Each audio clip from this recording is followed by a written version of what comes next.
มันมีพลังแฝงอย่างที่ผมบอกอ่ะผู้ชายคนนี้มันมีกล้อง2และกล้อง3และกล้อง4ไม่หมด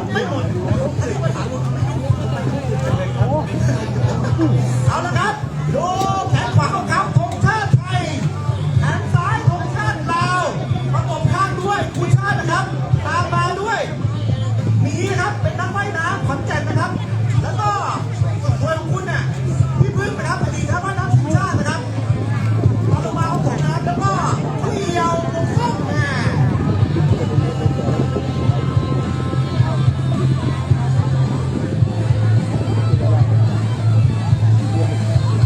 ตอนนี้คุณทัพบอกนะว่าตรงนั้นมีโป๊ะอยู่เราจะไม่ขึ้นโป๊ะนี้นะครับเราจะไปขึ้น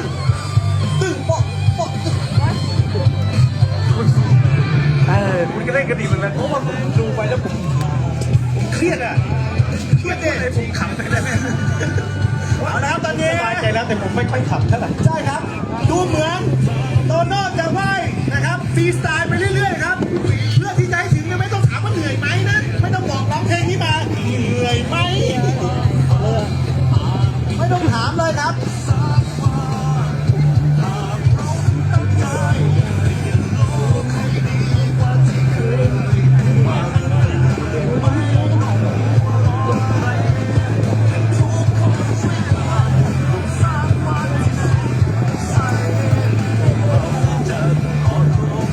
แล้วตอน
จบจากตรงนี้แล้ว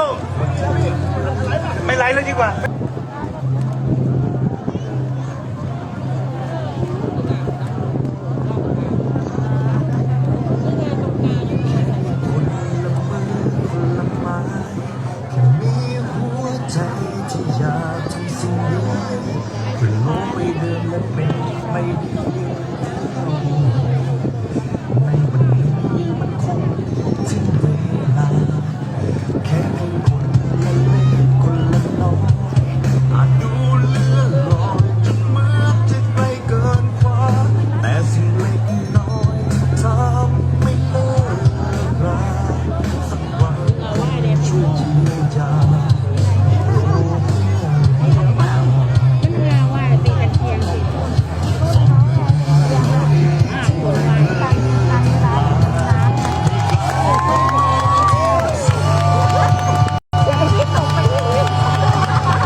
เดี๋ยวตอนนี้ขอเวลานะครับรปภครับสตาฟครับโตโน่ขอเวลานิดนึงไปไหว้พญาศรีสัตนคราชนาวครับ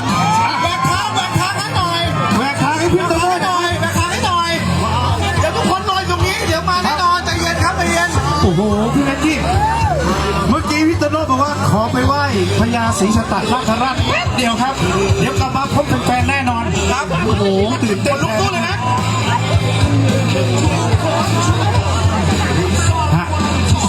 รอสักครู่นะครับ เดี๋ยวอีกสักแป๊บหนึ่งอีกสักครู่ใหญ่ๆเราจะแจ้งยอดให้ฟังนะครับว่าตอนนี้ยอดอัปเดตเราล่าสุดเท่าไหร่แล้ว ครับแต่ตอนนี้ผมรู้เลยในหัวใจโตโน่นะครับ ครับ ถ้าว่ายน้ำข้ามไปฝั่งสปปลาวข้ามกลับมาเนี่ยมันไม่ได้ขึ้นอยู่ที่ตัวเลขแล้ว แต่มันขึ้นอยู่ที่ไหนรู้ไหมครับมิตรภาพของทุกๆคนให้รักกัน โอ้โหเมื่อกี้นี้ว่าไปฝั่งโน้นแล้วตื่นเต้นแล้วกลับมาที่บ้านเกิดตัวเอง เมื่อกี้นี่เหมือนเรากลับมาบ้านเกิดตัวเองเลยนะ ใช่ครับเพราะว่า ตื่นเต้นกว่าเดิมอีก อย่างที่ผมบอกนะครับว่า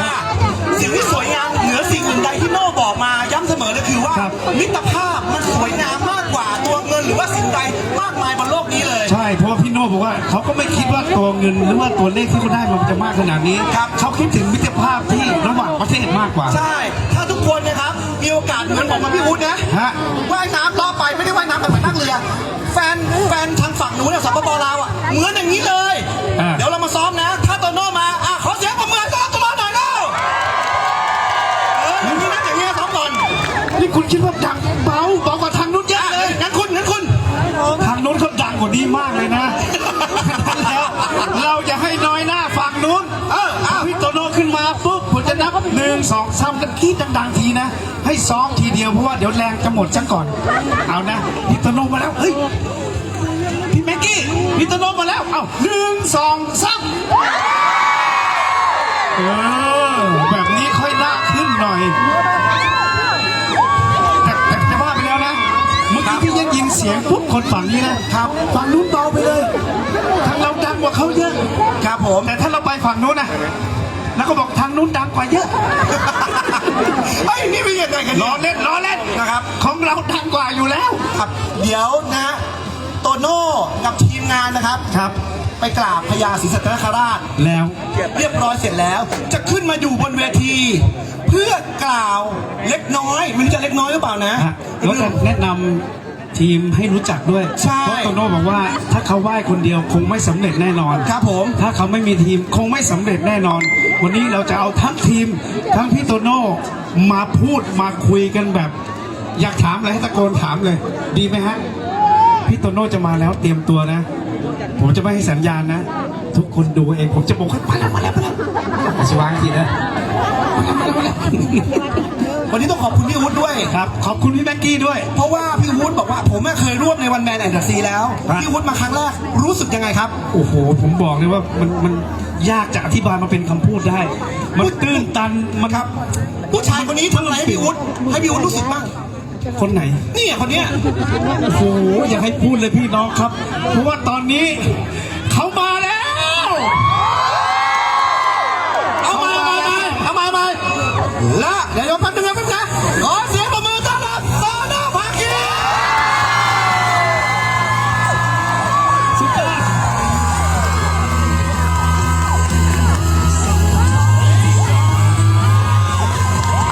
พี่โตโน่จะให้ทีมขึ้นมาด้วยเลยไหมฮะ อยากให้ทีมงานนะมาอธิบายผมใหญ่ขอที ทีมด้วยครับโตโน่ต้องการทีมงานมากเพราะว่านี่คือทีมวันแมนแอนด์ซีนะครับ ครับ โตโน่ไม่มีทางที่จะมาว่ายไปถึงนี่เทียบกลับมาได้ ถ้าปราดจะจัดทีมนี้ เพราะเราคอยซ้อมทุกๆวันเลย ครับ เอาตอนนี้ก่อนเลยไหมอ่ะเดี๋ยวเพลงดาวกันนะครับ รู้สึกยังไงณวินาทีที่มาเหยียบแผ่นดินไทยกลับมาได้ ตัวเลขผมไม่พูดถึงกัน ครับ ไม่ต้องรู้ผมยังไง คุณจะเพิ่งรู้ เออ เอาตัวนี้ ผมไม่รู้ตัวเลข ไม่เป็นไร ก็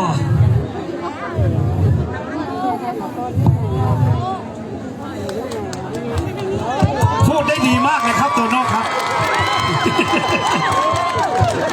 ยัง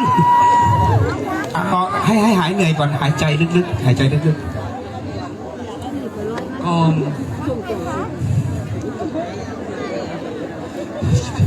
็ ๆไม่รู้จะพูดอะไร รู้แต่ว่ามันกลั่นกรองประมวลอยู่ไม่ได้ ให้เขาได้อยู่ทบทวนอีกสักแป๊บหนึ่งครับเพราะว่าวันนี้เรื่องราวตั้งแต่เช้าตื่นมา แล้วผมเชื่อเลยว่าเขาอะไม่ได้นอนเร็วหรอกเขานอนไม่รู้กี่โมง แล้วกว่าจะมาตื่นว่ายน้ำว่ายไปอีกกี่กิโลเนี่ยครับ โอ้ ไม่ใช่คนธรรมดาแล้วล่ะ ขนาดรถหน้า ใช่ นะฮะแล้วพี่โน่วันนี้ อยากรู้เลยยัง อ่ะ โอเคฮะ โอเคพร้อม ก็อยากขอบคุณพี่ อ่า อยากขอบคุณคนไทยทุกคนครับ ฮะ ขอบคุณคนลาวทุกคน Dreams wrinkle silk on my cheeks. I don't see พวกเราทำสำเร็จ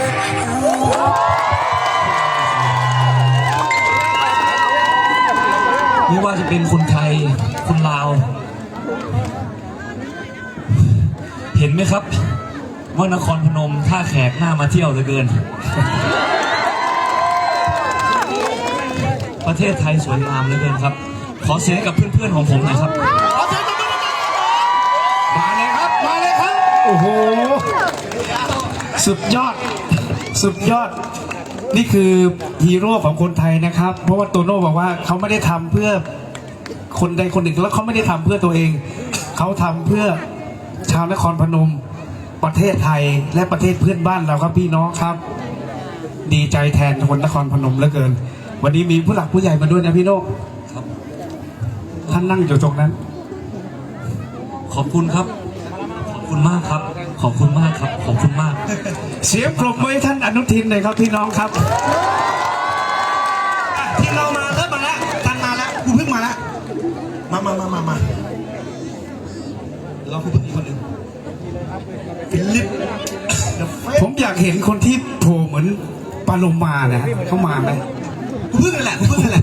ผู้ชอบไม่ชอบออกเบื้องหน้า เก่งซะทุกอย่างเลยอ่ะแต่ไม่ออกไปตามกูเพิ่งให้หน่อยนะกูเพิ่งโอเค ขอบคุณ ทุกหน่วยงานเลยครับ ขอบคุณ ผู้ใหญ่ทุกคนที่ช่วยกัน ขอบคุณคนไทยทุกคน ผมว่าทุกเรื่องนะ ทุกเรื่องเลย ถ้าเกิดว่าเรารักกัน เราสามัคคีกัน เราช่วยเหลือกัน และที่สำคัญคือ เราช่วยกันลงมือทำช่วยกันลงมือทำใครทำอะไรได้ เราช่วยตรงนั้น ครับ ผมว่าบ้านเราจะสวยงามครับ ฝากด้วยครับ ไม่ว่าจะเป็นคนไทยคนลาว ขอให้รักกันไปแบบนี้ไปนานๆให้สมกับที่เรามีประเพณี เรามีความเชื่อ เรามีองค์พญานาคพญาศรีสัตนคราช ครับ เรามีพญานาคอีกหลายๆ องค์ตามความรักตามความเชื่อของเราที่เราศรัทธากันมา แม่น้ำโขงเป็นแม่น้ำที่สำคัญครับ ถ้าทุกคนช่วยกันดูแลสิ่งแวดล้อม ดูแลตั้งแต่ต้นน้ำไปจนถึงปลายน้ำทะเลก็มีโอกาส ทะเลก็มีความหวัง นครพนมท่าแขกครับ ผมรักนะครับ ขอบคุณมากครับ เพื่อให้โง่ไม่หนาวไปกว่านี้นะ ผมอยากชื่นชมทีมงานคุณ ทีมคุณ ทีมพาย ทีมว่ายทำไมมันรวมทีมกันแล้วมันเพอร์เฟกทีมขนาดนี้ ผมอยากให้แนะนำทีละคนเลย เพราะปราศจากทีมผมเชื่อเหลือเกินว่าพาทีมคุณไม่กลับมาถึงแน่นอน ผมมั่นใจอ่ะเริ่มจากทางนี้ก่อนเลยฮัลโหลไมเฟนคนไทยเหรอฟิลิปเดอะเฟสกับเขาเป็นคนสวีเดนอ่ะ ครับ ฟิลิปจีโร่ครับ วันนี้ฟิลิปรับหน้าที่เป็นฝีพายคายักถูกต้องไหมครับ ใช่ครับ ครับ มีความรู้สึกกับพี่โน่ยังไง หรือว่ายังไงบ้างกับโครงการนี้ ความรู้สึกแบบนี้เลยครับ คือว่ามันไม่มีคำพูดอะไรที่สามารถพูดได้ว่าหรืออธิบายได้ว่าน้องเหมือนภูมิใจเยอะขนาดไหนมันสุดยอดครับ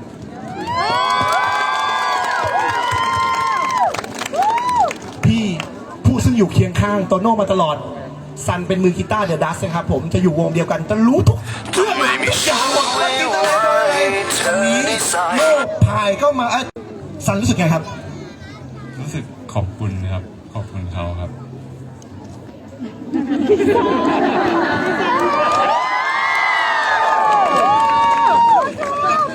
มอสครับมอสเป็นคนคนหนึ่งที่อยู่เบื้องหลังมาหมดเลยทุกๆอย่างเพื่อนขึ้นหน้าแต่มอสจะคุมหลังตลอดเลยรวมแบบซันครับอยากให้บอกความรู้สึกโครงการนี้กับพี่โน่ยังไงครับ ผมดีใจนะครับที่ได้รู้จักพี่โหน่งและผมก็จะบอกว่า ผมจะคอยอยู่เบื้องหลังและคอยผลักดันเป็นพลังงานที่ส่งให้พี่เสมอ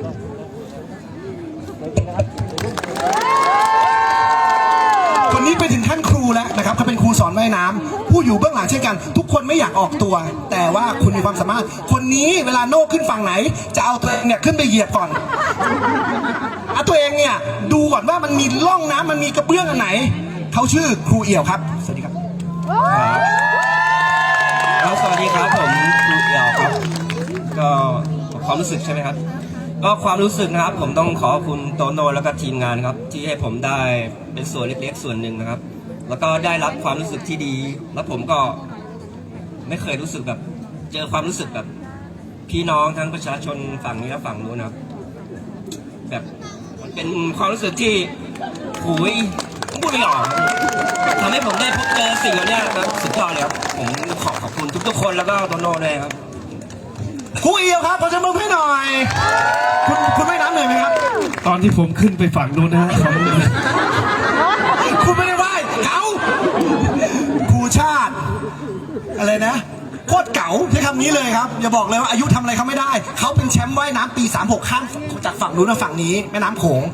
ครูชาติวันนี้มาเป็นซัพพอร์เตอร์ให้กับผู้ชายคนนี้แล้วเขาสำเร็จด้วยทำได้ด้วยครูชาติรู้สึกยังไงครับยินดี ก็ขอบคุณโตโน่และทีมงานนะครับ ที่ให้ผมมีโอกาส ขออนุญาตแสดงตัวผมในนามกองทัพเรือ ขอขอบคุณทีมงานโตโน่และชาวจังหวัดนครพนมนะครับ ที่ให้โอกาสสนับสนุนทีมงานโตโน่ขอบคุณมากครับ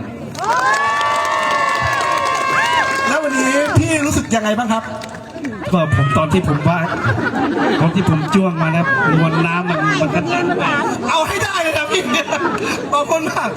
ครูทัพนะครับ ผู้เป็นเข็มทิศให้กับทุกสิ่งทุกอย่างนะครับเป็นเข็มทิศให้กับงี้โล่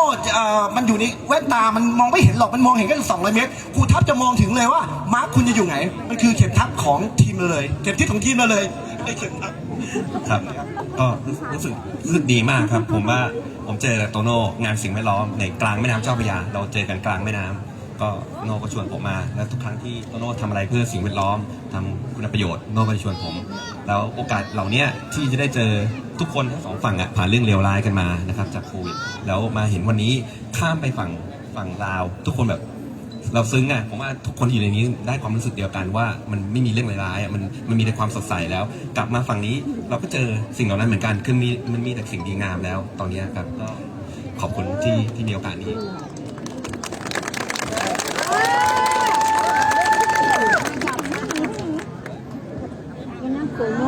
แป๊บหนึ่งช็อตสุดท้ายคุณบอกว่าเงินทั้งหมดได้ไหมนะ ผมไม่คิดว่าทีมเราจะทำได้ทะลุเป้าขนาดนี้สุดท้ายมันก็คือเงินที่ทำให้ประโยชน์ทั้งสองพี่น้องทั้งสองฝั่งนะครับ ครับผมและรู้ไหมฮะก่อนมา2 วัน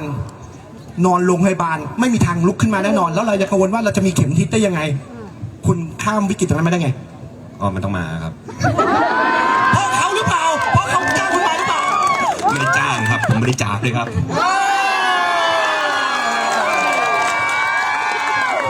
เป็นไงล่ะมาอีกคนหนึ่งเป็นเขาเรียกว่าอะไรนะนักว่ายน้ำนะครับจากขอนแก่นเก่งมากเลยนักว่ายน้ำจากขอนแก่นเลยนะครับชื่อหมีครับผมชื่อหมีครับ ขอบคุณที่ให้ผมได้มีโอกาสมาเป็นผู้ในร่วมทีมแล้วก็ได้เสียสละสิ่งที่เราได้ทำไปไม่ว่าแกจะเพียงพออีกกี่ครั้งผมจะมาร่วมกับแก คุณสัญญาอะไรกับเขาไว้ ถ้าเกินกี่ล้านแล้วคุณจะทำไมคุณสัญญาอะไรกับเขาไว้ทำเลยอยากเดี๋ยวก่อนนะอีกคนหนึ่งผมอยากให้คุณสัมภาษณ์มากเลย คุณประทับใจเขาตั้งแต่แรกแบบว่ายน้ำจ้วงปั๊บ ตอนที่ผมจ้วงขึ้นมาอ๋อครูพึ่งนี่เลยครูพึ่งไอ้ตบมือผู้หญิงคนเดียวในทีมครับพี่น้องครับว่ายไปทำประวานหลอกผมประโลมยืดขึ้นมาเงี้ย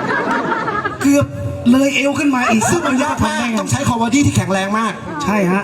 ผมอยากถามครูพึ่งครับอยู่ในทีมเนี้ยครูพึ่งมีหน้าที่ทำอะไรก่อนดีกว่าตอนแรกเลยค่ะเขาหลอกให้มาสอนว่ายน้ำค่ะเราก็แรกสุดเลยค่ะไม่ได้นึกว่าต้องมาว่ายกับเขาแต่ตอนนี้ทำไมไม่รู้ว่ายทุกตลอดเลยค่ะว่ายอยู่ตลอดและครูพึ่งเป็นแชมป์ว่ายน้ำทีมชาติเก่าด้วยที่ว่ายข้ามแม่น้ำโขงอยากให้ครูพึ่งเนี่ยพูดความในใจกับพี่โตโน่หน่อยครับ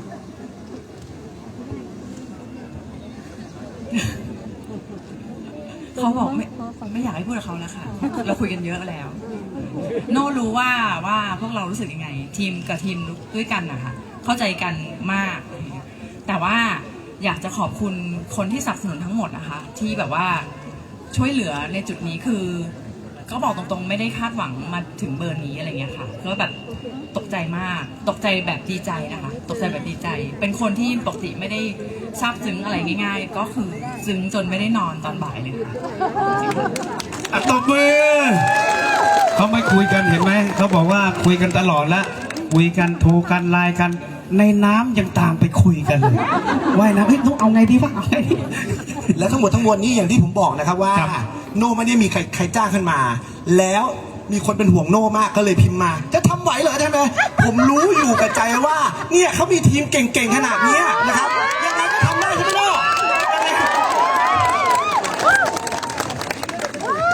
ก็ผมว่าทีมเราเป็นทีมที่ดีครับ แล้วก็เป็นเพราะว่าเรารักเราสามัคคีครับ เราทั้งหมดในนี้ไม่ได้คิดเหมือนกันนะฮะไม่ได้ชอบเหมือนกัน แต่เรามีเป้าหมายเดียวกันดังนั้นความรักความสามัคคีความมีน้ำใจความเอื้อเฟื้อเผื่อแผ่จะทำให้ประเทศไทยประเทศลาวเป็นที่ที่น่าอยู่ที่สุดในโลกครับขอบคุณทุกคนที่ทำให้วันนี้มันเกิดขึ้นเสียงปรบมือกับโตโน่และทีมงานด้วยครับพี่น้องครับตอนนี้เราให้พี่พูดแบบตอนนี้เราให้ทีมงานลงไปพักก่อนเพราะว่าเดี๋ยวมีผู้ใหญ่นะครับขอเสียงปรบมือกับทีมวันแมนแอนด์ลิฟต์นะครับผมไม่มีเขาไม่มีทางภารกิจนี้ไม่มีทางสำเร็จแน่นอนผมมั่นใจนะครับอันนี้เราจะประกาศได้ยังว่ายังเดี๋ยวจะมีท่านขึ้นมาก่อนความลับคุณเยอะจังเลยเนาะยังมันต้องสปายตอนหลังครับเดี๋ยวต้องเรียนเชิญท่านมาพร้อมๆกันเลยเรียนเชิญเลยครับพี่น้องครับผมนะเรียนเชิญครับท่านอนุทินครับชันวีรกุลนะครับรองนายกรัฐมนตรีและรัฐมนตรีว่าการกระทรวงสาธารณสุขครับผมเรียนเชิญท่านครับปรบมือลำดับต่อไปนะครับเรียนเชิญท่านรองประธานนะครับสภาผู้แทนราษฎรคนที่2ครับคุณสุประชัยโพสูนะครับเรียนเชิญครับบนเวทีครับและลำดับต่อไปครับเรียนเชิญคุณชาญชัยคงพันธ์นะครับท่านรองผู้ว่าราชการจังหวัดนครพนมตอนนี้รักษาการแทนผู้ว่าราชการจังหวัดนครพนมนะครับและลำดับถัดไปครับเรียนเชิญนายแพทย์ธนสิทธิ์ครับไทยพงศ์นะครับท่านผู้อำนวยการโรงพยาบาลนครพนมครับและท่านสุดท้ายนะครับเรียนเชิญคุณสุภาพพานีนะครับโพสูครับนายกองค์การบริหารส่วนจังหวัดนครพนมครับเรียนเชิญบนเวทีทั้งหมดเลยครับผม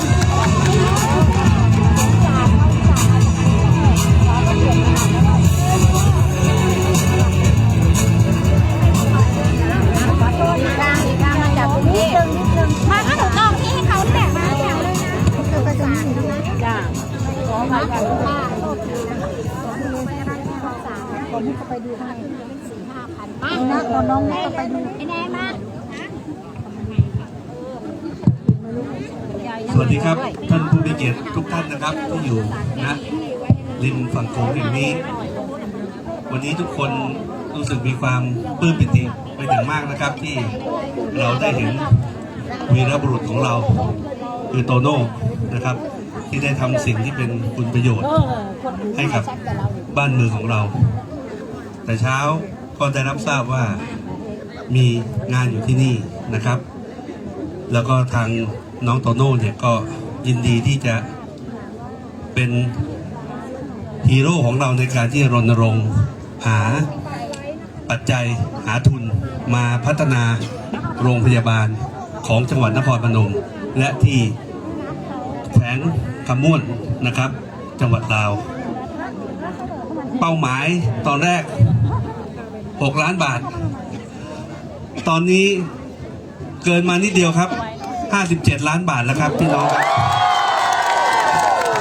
พี่น้องต้องเฮมากๆครับอาจจะไปถึง100 ล้านบาทก็ได้นะครับสิ่งเหล่านี้จะเป็นสิ่งที่จะทำให้คนไทยของเราเนี่ยมีความสุขนะครับในช่วงนี้มีความรู้สึกว่าในที่สุดแล้วเนี่ยพวกเราเนี่ยไม่ได้เกลียดกันไม่ได้แตกความสามัคคีกันเลยนะครับเราพอนึกถึงเพื่อนร่วมชาติเราก็พร้อมที่จะ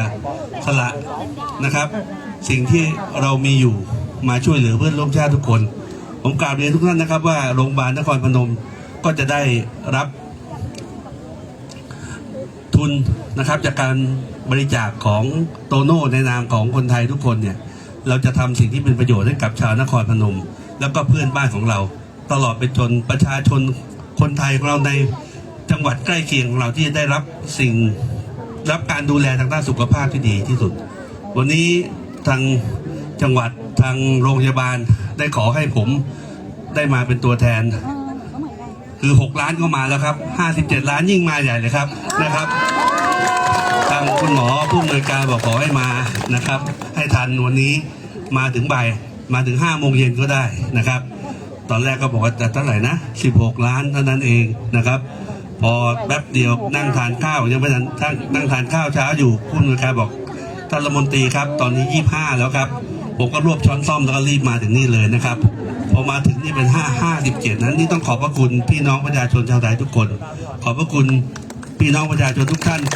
ที่อยู่ในที่นี้นะครับริมฝั่งโขงมีความสุขทุกคนใช่ไหมครับมีความสุขทุกคนนะครับมีความสุขที่เห็นวีรบุรุษของเราใช่ไหมครับครับปรบมือให้เป็นเกียรติกับน้องโตโน่ของเราและทีมงานทุกคนด้วยนะครับทีมงานทุกคนนะครับในนามของรัฐบาลในนามของกระทรวงสาธารณสุขในนามของพี่น้องประชาชนชาวไทยทุกคนขอแสดงความคารวะนะครับความศรัทธากับน้องโตโน่นะครับในสิ่งที่ดีที่น้องๆทำไว้เป็นประโยชน์แน่นอนนะครับแล้วก็ขอให้ทำลงคุณงามความดีเช่นนี้เอาไว้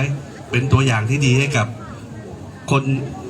ต่อไปคนรุ่นหลังหรือคนพวกเราต่อไปที่จะร่วมกันทำความดีนะครับทีมเป็ดน้ำด้วยนะครับดูแลโตโน่มาตลอดเลยนะครับไม่ให้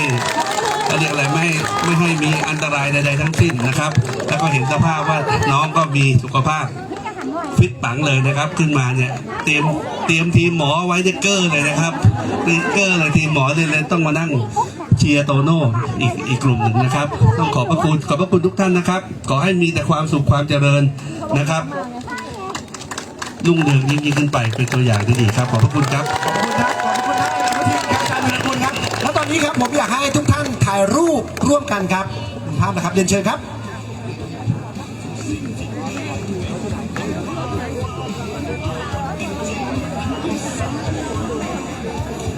และทั้งหมดทั้งมวลนี้ครับอย่างที่ท่านได้บอกนะครับว่ามันคือความสุขของพวกเราเพราะพวกเราได้รังสรรค์มันเองมันเกิดจากพวกมือพวกเราเองนะครับผมนะพวกเราช่วยกันไงเพราะพวกเราช่วยกันไม่ได้มีเป็นของคนใดคนหนึ่งครับผมนี่แหละที่เรียกว่าความสามัคคีครับพี่น้องใช่ครับแต่อีกหนึ่งสิ่งที่โตโน่พูดก่อนขึ้นไปที่แขวงคำม่วนบอกว่าอะไรนะตอนที่ผมจ้วงไปเนี่ยนะ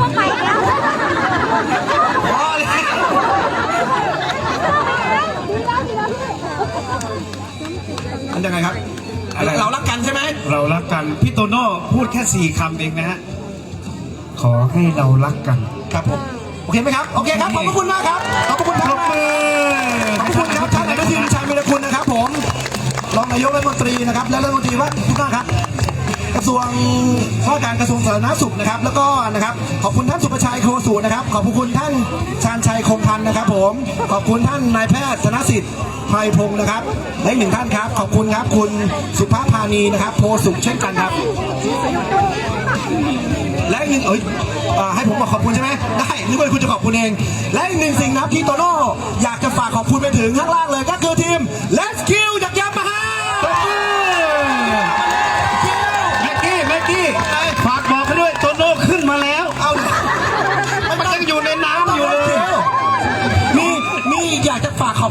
ช่วงนี้ใครอีกไหม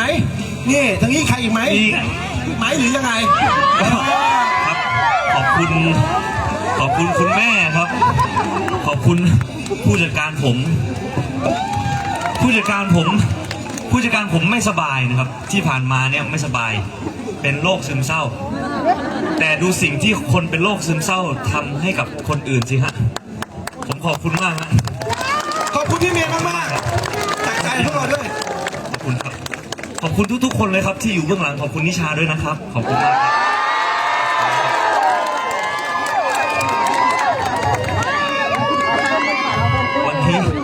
วันนี้ไม่ใช่วันของผมเป็นวันของพวกเราจริงๆครับเป็นวันของพวกเราทุกคนเป็นวันของพวกเราขอบคุณมากนะครับต่อไปก็จะได้กลับไปร้องเพลงไปได้หรอก คุณมาแค่นี้เองเหรอฮะคุณไม่ต่ออะไรเลยเหรอครับ ไม่ร้องเพลงไม่อะไรเลยกะว่าไปกินข้าวต้มแล้วก็ขึ้นนอนแล้วกลับบ้าน ก็ว่าหาอะไรกินอร่อยๆแล้วก็กลับกรุงเทพไปทำงานต่อกันครับ ขอเชิญแม่กันต่อ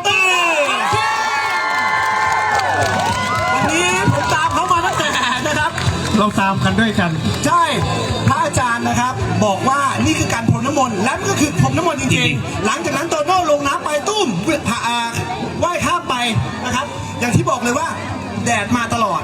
พอไปถึงกลางๆครับผมน้ำมนต์อีกรอบ ใช่ นึกว่าจะอาบน้ำให้ซะแล้ว ใช่ครับ แต่เมื่อกี้ที่พี่โน่บอกที่เราบอกว่าพอโตโน่เหยียบไปคำม้วนปุ๊บโตโน่พูดอยู่4 คำ ว่า ขอให้รักกัน แค่นี้เลยพี่ ขากลับพูดอีก2 คำ ว่า ฮักเด้อผมก็เลยเอาไปพูดกับคนลาวฮักเด้อ ครับผม ผู้หญิงอยู่ข้างเขาเลยถามผมอีลีบ่ไอ้ แล้วก็ผมประชาสัมพันธ์กันนะครับยังไม่ร่วมหมดการรับบริจาคเราจะบริจาคโครงการวันแมนเดลิเวอร์ครับจนถึงวันที่ 31 ตุลาคม ตะมือยังบริจาคกันได้อีกเยอะนะครับ แล้วเงินทั้งหมดทั้งมวลไม่ได้บริจาคเป็นเงินนะบริจาคเป็นเครื่องมือแพทย์ย้ำนะเครื่องมือแพทย์ย้ำเลยใครจะไปลงเลยเครื่องมือแพทย์แล้วโตโน่ก็จะนำไปมอบกับพี่อุ๊ดเนี่ยเองที่เครื่องมือแพทย์ใช่ที่สปป.ลาว สปป.ลาวพี่น้องครับโตโน่ว่าไงรู้ไหม ว่าไงครับ เขาบอกว่าเขาไม่ได้มอบคนเดียวเขาเป็นตัวแทนของคนไทยทุกคน เพื่อจะเป็นมอบให้สปป.ลาวพี่น้องครับ โดยจะมี เพราะว่าทุกคนเป็นส่วนร่วม โดยจะมีพี่อุ๊ดว่ายน้ำข้ามไปลอยน้ำข้ามไป เที่ยวนี้ผมจะลอยไป แต่บอกทีมเจ็ตสกีนะโน่ขึ้นนานแล้วให้มันขึ้นมาได้แล้วอ่ะ โอเค สุดท้ายแล้วขอให้ทุกคนเดินทางกลับบ้านโดยสวัสดิภาพนะครับพี่น้องครับ ขับรถให้ดีๆ เมาแล้วอย่าขับ อย่าดื่มเหล้าขณะขับรถนะครับ เดี๋ยวเหล้ามันจะหก ให้จอดกินเป็นที่เป็นทางนะ ข ครั อ บบ คุณพี่อุ๊ดเช่นกัน เมื่อคืนใครไม่รู้พี่อุ๊ดมาที่นี่นะตี 3ตื่นตี 5แล้วก็ขึ้นเรือกับผม ใช่ไม่นอนครับ ทำไม เพราะว่ารัฐบาลเขาปลดล็อกกระท่อมแล้ว ผมกลับมาสู้แดดเต็มที่เลยนะวันนี้ ผมว่าแล้วว่าพี่มีของ ฝนตกมากูหนาวอยู่ที่ เอาเรา หนาวเถอะวะ เราลาไปก่อนดีกว่าเดี๋ยวเราจะไม่ทันรถตู้โอเคค โอ รับ เค ขอให้ทุกคนกลับบ้านโดยสวัสดิภาพและขอกล่าวคำว่าขอบคุณครับ เจอกันครับ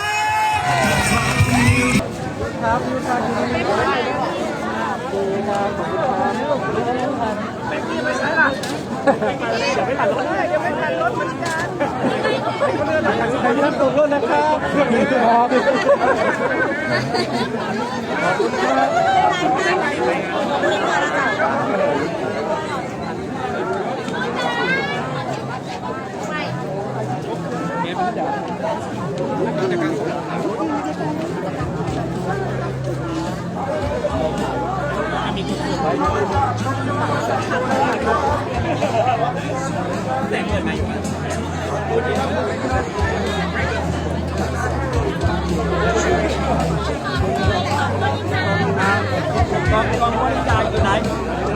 พี่น้องจะบริจาคเดี๋ยวยายเดี๋ยวกองจะมา ขอบคุณนะ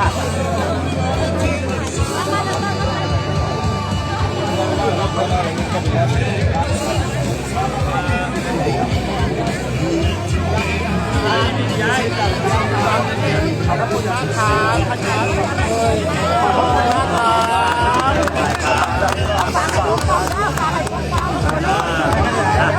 บ ท่านประธานนี้พยานนักราช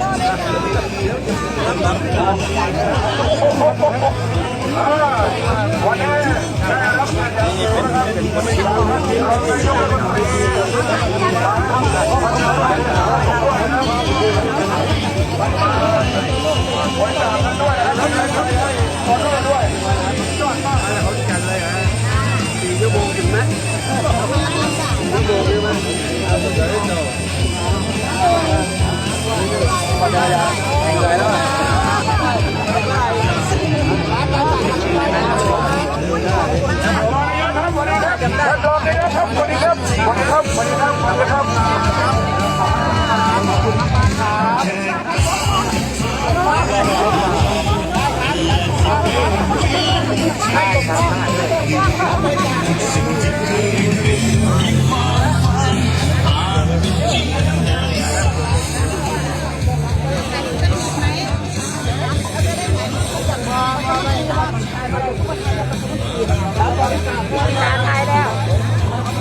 เอาเนี่ย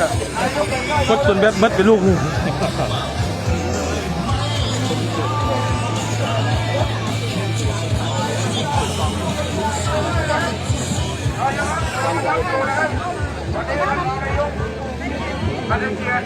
มาเป็นกำลังใจให้โมโน่ด้วยนะครับเรื่องนี้เราจะว่าอะไรที่จะมาร่วมเป็นการด้วยท่านนั้นที่มาได้รัฐบาลเชิ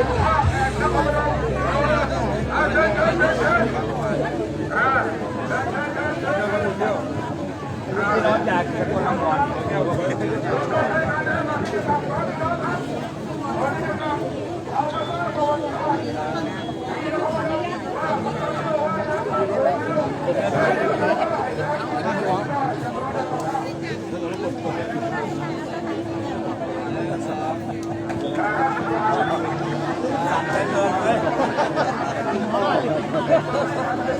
ยังไม่โดนเนาะ